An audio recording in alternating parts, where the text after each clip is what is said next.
What's going on YouTube, Ferocity here? I hope you guys are doing well. We just received a ton of information surrounding the release of Modern Warfare 3. So let's break it down here today. Let's talk about it, and hopefully let's go into the season of Call of Duty well informed. So, let's start this off with the early campaign access. If you're somebody who pre-ordered the game, you are going to have campaign access as early as tomorrow. 10 a.m. Pacific time on November 2nd, the campaign will be playable. Now, these early campaign releases have been something that Call of Duty has been doing for the last few years, and honestly, I commend them for it. It's an opportunity for the hardcore players to finish the campaign so they can dive into multiplayer once it releases. And this year, they're actually going to give you some rewards if you complete the campaign. As it appears right now, and I'll show it up on screen here, there are 4 operators, a weapon blueprint, and looks like some calling cards as well. Nothing extraordinary, but at least it's better than nothing. So you will finally get some rewards for actually completing the campaign. They're giving you an incentive to play it, which is the first time I've noticed this in years. So thank you, Modern Warfare 3, for doing this. The next part, though, hurts me a little inside. And the reason why it hurts me a little inside is because they are bringing Modern Warfare 2 maps to Modern Warfare 3. And I don't mean the classic MW2 maps. I mean the MW2 maps that we had to sit through for the last 12 months. The snooze fest maps that they are bringing back. From Charlie Intel, breaking, Modern Warfare 2 maps will be added to Modern Warfare 3 throughout post-season launches. The first set will be 4 maps, including Farm 18, Mercado, and Shoot House, in a dedicated playlist. Modern Warfare 2 maps do not count towards the 12 6v6 maps planned in live seasons. Now, I do commend them for not including last year's maps into this year's game, but why are we trying to morph these two games together? The more that we learn about Modern Warfare 3, the more it's becoming a hybrid between Modern Warfare 2 and this expansion project that is Modern Warfare 3. And honestly, I'm a little sick of it. Let Modern Warfare 2 suck and exist in 2022-2023. Stop trying to bleed everything over into this game. These maps are awful. I'm sorry, I'm going to be the one with the unpopular opinion here. Shoot House isn't a good map. Mercado isn't a good map. Farm 18 isn't a good map. None of these are good maps. Now, granted, they are going to be in a separate playlist, but I guarantee you they are going to find their way into the regular rotation of maps. And guess what? The game is going to feel stale and old because it's going to be TAC 56s and Vaznevs all over last year's maps. And guess what? You just paid $70 to gain access to the same game you played last year. I'm sorry, but that's just, to me, unacceptable. Completely and utterly unacceptable. But maybe I'm overreacting, so you can let me know how you feel down below in that comment section. Because I know a lot of you like Modern Warfare 2 for some reason, and I can't figure out why. Anyways, moving past my personal convictions, that is coming to Modern Warfare 3, so we are going to get basically every map from Modern Warfare 2 ported over to Modern Warfare 3. I don't get it, man. Don't be lazy. Create new things. Create fun things. Stop trying to just mold last year into this year so much. It just makes no sense to me. Okay, let's move on now. So, if you're curious about when you'll be able to play Modern Warfare 3 on launch night, play that multiplayer, you'll have to wait until November 10th. Unless, of course, you live in North America and you're part of the Central, Mountain, or Pacific time zones. As this game is going to launch at midnight on November 10th in the Eastern time zone, you will see it at 9 p.m. Pacific time, 10 p.m. Mountain time, and 11 p.m. Central time.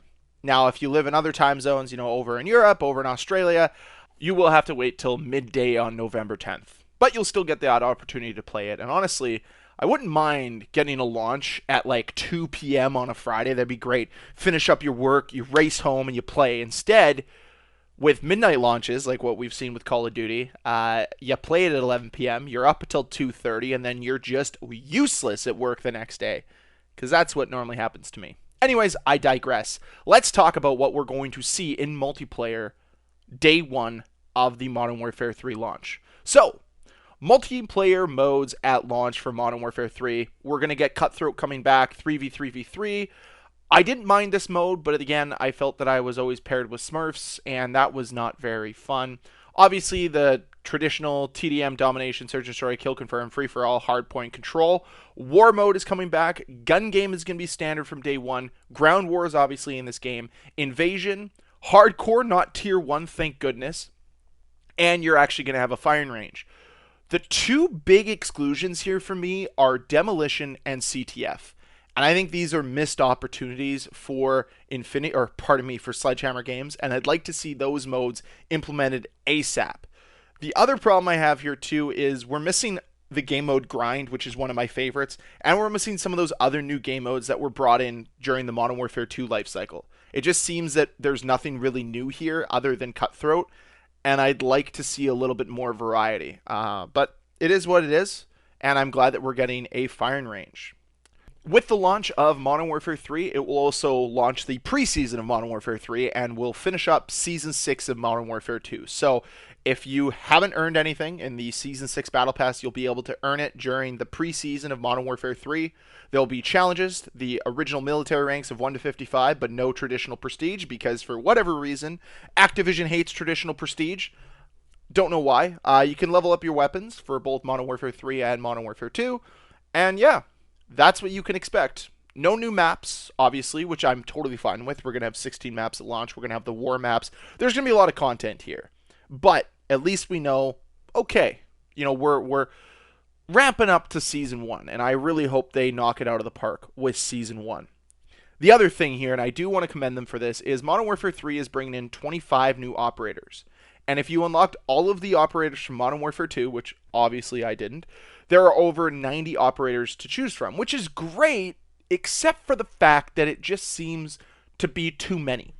Like, it's a lot, and the problem that I have is the fact there's no distinction between different factions, and I've had this problem from day one.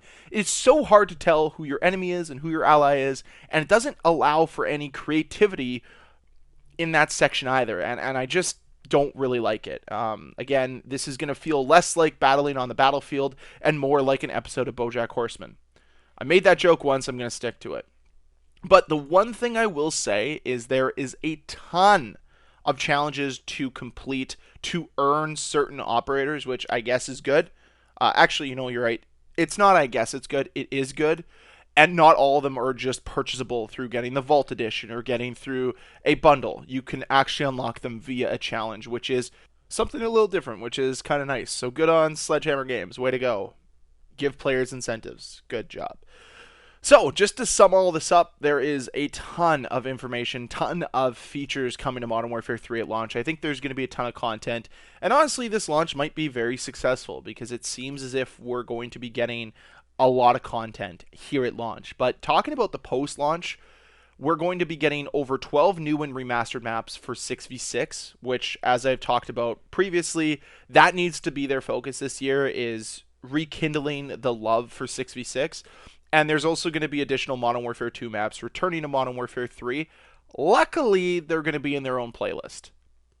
But we also know that 3 brand new maps are coming to Season 1, which I believe is going to drop sometime late November, early December. So maybe get excited for that. I don't know. Like I said, there's a lot of content here at launch, so I'm not too concerned. And obviously, there's going to be little teases here and there as we get closer to the date. The one thing is, too, is that Sledgehammer Games is also going to release all of their changes, all the things they've been working on closer to the launch date for Modern Warfare 3.